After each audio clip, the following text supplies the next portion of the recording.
Voltamos aqui no Papo com Ela. Hoje eu recebo o Defensor Público Federal e coordenador do Comitê Estadual de Prevenção e Enfrentamento ao Tráfico de Pessoas, o Matheus Figueiredo Alves da Silva, e também a presidente da Comissão da Infância e Juventude da OAB Mato Grosso, doutora Tatiane Barros Ramalho. E a gente fala sobre o tráfico de pessoas. Doutora Tatiane, a gente falava um pouquinho sobre as principais vítimas, né, do tráfico. O doutor Matheus pontou para a gente no primeiro bloco que mulheres para exploração sexual são as maiores vítimas e homens para a exploração de trabalho escravo, né, trabalho análogo à escravidão, são o principal alvo. Mas a gente pode falar assim, o que é o tráfico em si e quais são as penalidades previstas para esse tipo de crime? Claro. Então, o tráfico de pessoas, ele está ali no artigo 149A do Código Penal. E o que é o tráfico de pessoas? É você transportar, aliciar, recrutar, né, essas crianças, pessoas, mulheres, homens, né, iludir, né, para um trabalho, para um emprego, alguma coisa que não seja, né? E só que o tráfico de pessoas, ele envolve a exploração sexual, a adoção ilegal, o trabalho escravo. Então, todos são são tráficos de pessoas, certo? E é como o doutor Matheus disse, é complicado, às vezes, você notificar esse crime, né? Então, existe o trabalho ali, a escravidão sexual, vamos falar assim, o tráfico, mas você não consegue identificar. É complicado essa identificação, mas é importante trazer para a sociedade essa definição e também a penalidade, que vai de 4 a 8 anos de reclusão de quem pratica, né? Então é muito interessante, muito importante trazer essa introdução realmente para a sociedade do que é o tráfico de pessoas, né? E alertar que realmente existe. O estado de Mato Grosso tem um índice que em 2018, como eu disse, do nosso seminário, era um índice inclusive alarmante, doutor Matheus, porque aqui a extensão, a fronteira é muito extensa, a nossa divisa com a fronteira é Bolívia, ali em Cáceres, então tinha realmente um índice muito grande nessa faixa. Porém, era subnotificado, que eu acredito que ainda é, né? Porque realmente é complicado você identificar. Doutor Matheus, vamos pegar esse gancho da doutora Tatiane. Mato Grosso é um estado que tem, sei lá, acho que é a maior região fronteiriça do Brasil. E é uma dificuldade a gente combater, inclusive o tráfico de drogas, que já tem uma estruturação e é muito mais fácil de ser identificado. Como que fica isso para o tráfico de pessoas? Em função dessa condição geográfica, Mato Grosso acaba sendo uma rota para o tráfico internacional, por exemplo? Com certeza, essa extensão de, salvo engano, aproximadamente uns 700 quilômetros de fronteira com a Bolívia e fronteira seca, né? Impede, dificulta uma fiscalização pela toda a extensão, né? Por conta até mesmo de falta de estrutura, creio eu, em fazer a fiscalização. Então, o estado do Mato Grosso acaba sendo a passagem desse tráfico internacional e muitas vezes em direção ao Nordeste, ao estado de São Paulo. Então, infelizmente, essa fronteira extensa acaba contribuindo para ser uma rota aqui do tráfico. E principalmente em relação às várias BRs que aqui possuímos, né? São extensas BRs, milhares de quilômetros, né? E o que dificulta a fiscalização e assim uma passagem mais tranquila para os traficantes, né? Quando a gente pensa na estrutura dessas quadrilhas, nós temos aí muitas frentes de trabalho nesse processo de arregimentação dessas pessoas que são colocadas como alvo desse tráfico. Como o senhor mesmo disse, é difícil a gente chegar lá no cabeça, né, em quem coordena isso. Eles fazem esse trabalho de pulverização? Com certeza, uma estrutura bem complexa, trabalha em organizações criminosas bem estruturadas, dificilmente ou raras vezes se chegará aos principais mandantes. E interessante que nesse período que estamos vivendo, de um isolamento social, por causa da pandemia, estão descobrindo novas formas de operar das organizações criminosas, né, pelas redes sociais. Então, é por isso que não podemos parar, né, nessa questão da orientação, da prevenção, da repressão, porque as organizações criminosas não pararam. Elas começaram a se reinventar também para manter a prática do crime. Até porque é um crime rentável. Muito rentável, né? E vem daí também uma das grandes dificuldades do seu enfrentamento, da repressão, por conta das organizações. As organizações criminosas são muito poderosas, mexem com muito dinheiro. Elas só perdem lucros do tráfico de drogas e do tráfico de armas. Então é a terceira criminalidade mais rentável. E principalmente nesse atual momento, né, que as pessoas que são vulneráveis, elas se encontram ainda mais vulneráveis, né? Foi instalada uma crise econômica mundial, então as pessoas elas acabam sendo ludibriadas mais facilmente, né? Enganadas por sonhos que na verdade não se concretizarão. E o isolamento também, pegando um pouco a linha da atuação da doutora Tatiane, abusos sexuais de crianças e adolescentes dentro dos lares, que isso também está propiciando em razão desse contexto atual que estamos vivendo. Doutora Tatiane, quando o doutor Matheus fala dessa questão da dificuldade financeira, deixar a pessoa mais suscetível, né, a esse tipo de crime, mais vulnerável, a gente pode dizer que o tráfico de pessoas ele tem uma ligação direta com a desigualdade social, com as linhas de pobreza, com as regiões mais pobres? Sim, com certeza, porque mexe com o tráfico de pessoas, na maioria, né, doutor Matheus, de como acontece, é aquela mulher, é aquela criança, como eu disse, que tem um sonho, né, que está numa situação difícil, né, de social, e tem um sonho que quero subir na vida.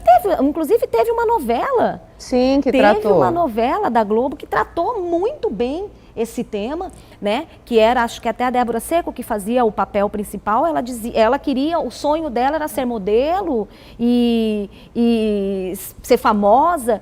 Mas assim, o que o pessoal quer? Quer o sonho de ter uma casa, de ter uma renda estável. E aí, eu vou para fora do país que vai me dar essa garantia. Então a pessoa vai iludida, né? Sem saber que realmente é para essa finalidade. E aí é como eu disse, chega lá, retém o seu passaporte e você fica em outro país, não conhece a língua do país, você não sabe se comunicar, como que você faz?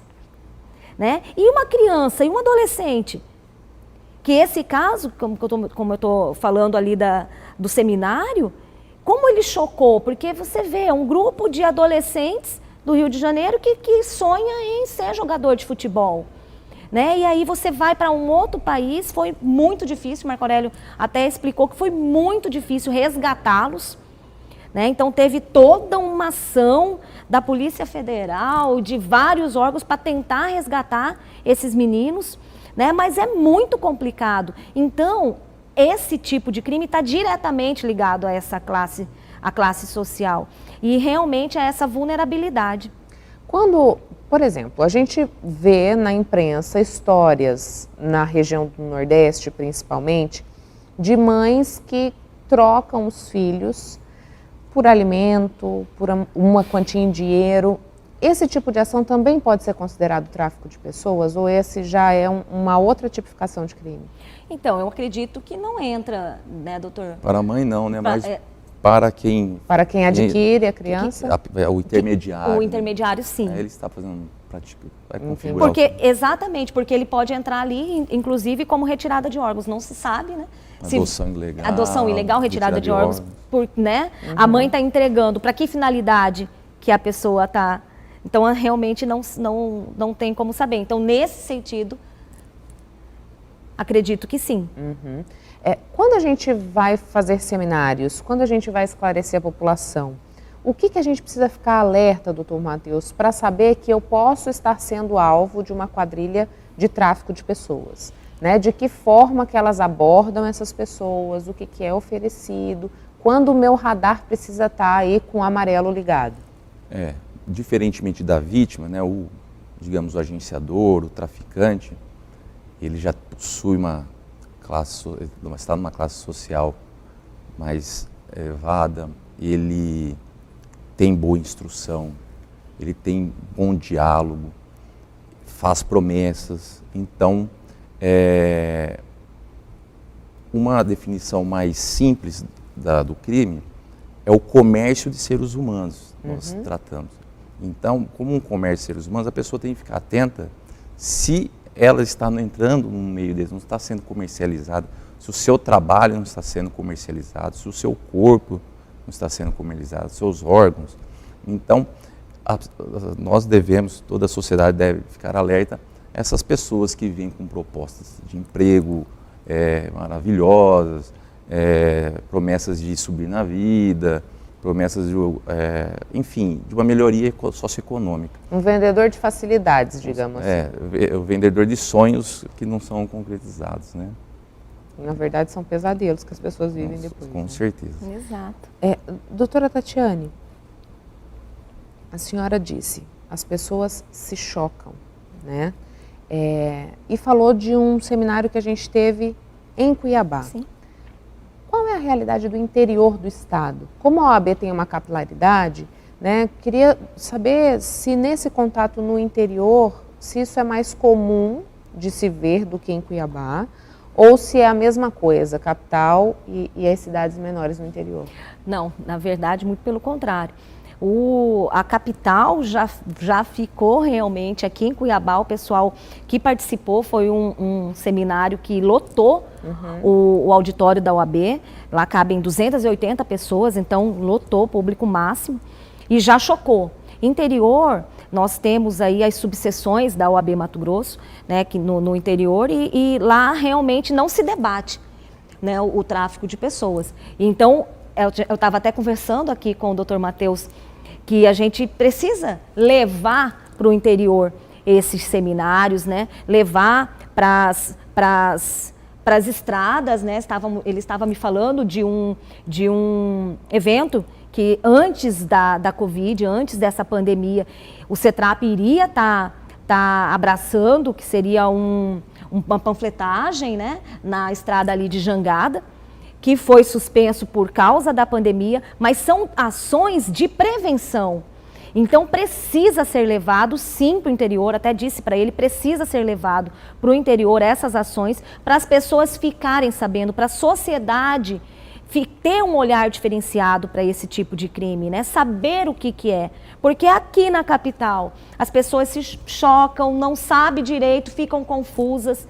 E é aquilo que o doutor Matheus disse, é uma ilusão. Quando você vê uma pessoa que chega para você te vendendo uma situação muito maravilhosa, que, nossa, você vai ganhar muito dinheiro, é maravilhoso, você tem que ficar atento, né? Você tem que ficar atento, saber a fonte, ir atrás, procurar a procedência disso daí, para ver se realmente procede, porque você pode estar sendo envolvida aí num tráfico de pessoas sem você saber, né? Então esse trabalho de prevenção é essencial nesse tipo de crime. Doutor Matheus, para a gente encerrar, de que forma o CETRAP pretende interiorizar as suas ações, né? Porque assim, a gente vê muitas vezes o Ministério do Trabalho dizendo, olha, resgatamos tantos trabalhadores em situação análoga à escravidão, e sempre está no interior do estado, trabalhando em fazendas, em condições que são desumanas, né? Então, como que a gente pode interiorizar esse trabalho? Uma das formas que o CETRAP tenta interiorizar é relacionar seus membros, né? Seus membros, uma vez que várias instituições fazem parte, elas passam a ser representadas por pessoas de diferentes localidades do estado. Então, tem algum membro em alguma localidade. Óbvio que não tem uma estrutura toda organizada para uma atuação, digamos, bem eficaz. Mas, assim, há um membro do CETRAP que pode analisar situações, fazer orientações, esclarecimentos, eventualmente em escolas, né, etc. E, como eu estava comentando antes com a doutora, nós íamos iniciar, junto com a Superintendência da Polícia Rodoviária Federal e com o Sindicato dos Policiais Rodoviários Federais, um projeto pelas BRs do Estado. Seria uma ação social em que o foco seriam os caminhoneiros, por conta da rotatividade, das grandes distâncias que eles percorrem. Então, é uma panfletagem e orientação, mas também levaríamos serviços de saúde, de orientação jurídica, emissão de documentos, né? Seria sempre na beira de uma BR, próximo à cidade, para atender tanto os caminhoneiros como a população local. Infelizmente, por conta da pandemia, não conseguimos iniciar, seria em Jangada a primeira ação, mas assim que possível, o CETRAP, juntamente com essas demais instituições, vamos iniciar esse projeto e tentando levar para o interior do estado essa conscientização acerca do crime. Muito obrigada pela vinda ao Papo com Ela.